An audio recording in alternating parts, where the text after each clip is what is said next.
तो चलिए शुरुआत 10 बजे की 10 ब्रेकिंग के साथ। पहली बड़ी खबर, लोकसभा में आज 3 महत्वपूर्ण बिल पेश किए जा रहे हैं। वहीं एसआईआर के मुद्दे पर आज भी संसद में हंगामे के पूरे आसार हैं। राहुल गांधी की अगुवाई में इंडिया गठबंधन के सांसद वोट चोरी के विरोध में संसद से निर्वाचन आयोग के दफ्तर तक मार्च निकालेंगे। उधर मल्लिकार्जुन खड़गे ने विपक्षी सांसदों को फिर एकजुट करने के लिए डिनर पर बुलाया है। वोटर लिस्ट में हेराफेरी के खिलाफ अभियान पर चर्चा होगी।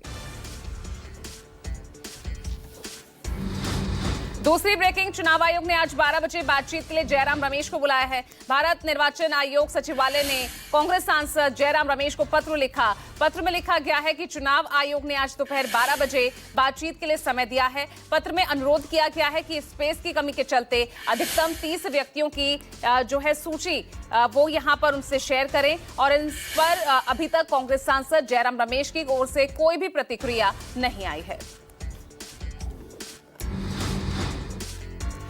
तीसरी ब्रेकिंग है, प्रधानमंत्री मोदी आज नई दिल्ली के बाबा खड़क सिंह मार्ग पर सांसदों के लिए बनाए गए 184 नए फ्लैट्स का उद्घाटन करेंगे। इस मौके पर पीएम मोदी सिंदूर का एक पौधा भी लगाएंगे और कार्यक्रम को संबोधित करेंगे। नई इमारत में हर फ्लैट करीब 5000 स्क्वायर फीट के कारपेट एरिया का है, जिसमें सांसदों के रहने के साथ साथ उनके दफ्तर, स्टाफ के कमरे, सामुदायिक केंद्र की सुविधा है। सभी इमारतें भूकंप रोधी हैं और सुरक्षा के लिए मजबूत इंतजाम किए गए हैं।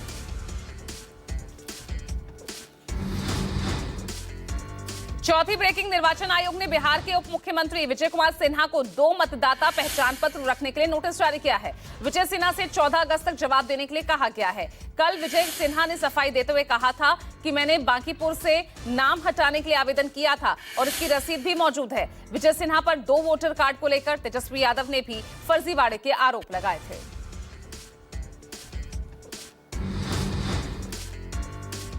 पांचवी ब्रेकिंग, उत्तर प्रदेश विधानसभा का मानसून सत्र आज से शुरू हो रहा है, जो 16 अगस्त तक चलेगा। इस बार सत्र केवल 4 दिन का होगा, लेकिन पहली बार एक दिन लगातार 24 घंटे सदन की कार्यवाही चलेगी, जिसमें मंत्री अपने अपने विभागों का विजन डॉक्यूमेंट पेश करेंगे। विपक्ष महंगाई और बेरोजगारी जैसे मुद्दों पर सरकार को घेरने की तैयारी कर चुका है। कल विधानसभा अध्यक्ष ने सर्वदलीय बैठक बुलाकर सत्र को सुचारू रूप से चलाने का अनुरोध किया था।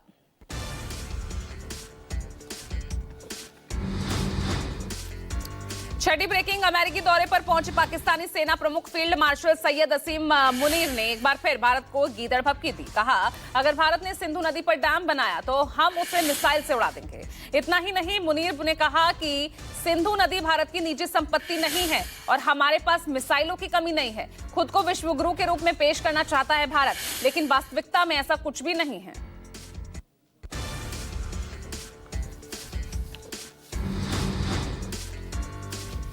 सातवीं ब्रेकिंग, भारत के थल सेनाध्यक्ष जनरल उपेंद्र द्विवेदी का बड़ा बयान सामने आया। कहा, अगला युद्ध जल्द हो सकता है और उसी के मुताबिक हमें तैयारी करनी होगी। इस बार हमें ये लड़ाई मिलकर लड़नी होगी। थल सेनाध्यक्ष ने कहा, ऑपरेशन सिंदूर में हम चेस खेल रहे थे, पता नहीं था कि दुश्मन की अगली चाल क्या होगी और हम क्या करने वाले हैं।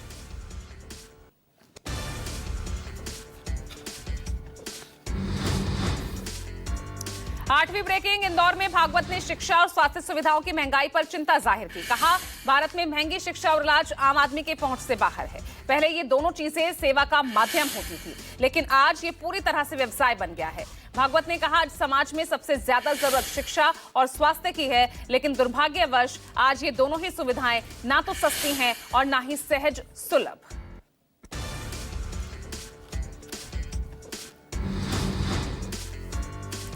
नौवीं ब्रेकिंग, चेन्नई में एयर इंडिया के विमान की इमरजेंसी लैंडिंग हुई है। तकनीकी खराबी के चलते इमरजेंसी लैंडिंग कराई गई। तिरुवनंतपुरम से दिल्ली आ रही थी एयर इंडिया की फ्लाइट AI2455। इमरजेंसी लैंडिंग को लेकर केसी वेणुगोपाल ने एक्स पर लिखा, विमान में कई सांसद और यात्री मौजूद थे। हालांकि एयर इंडिया ने दूसरा विमान सामने आने की बात से इनकार किया है। फिलहाल एक बड़ा हादसा टलते टलते रह गया।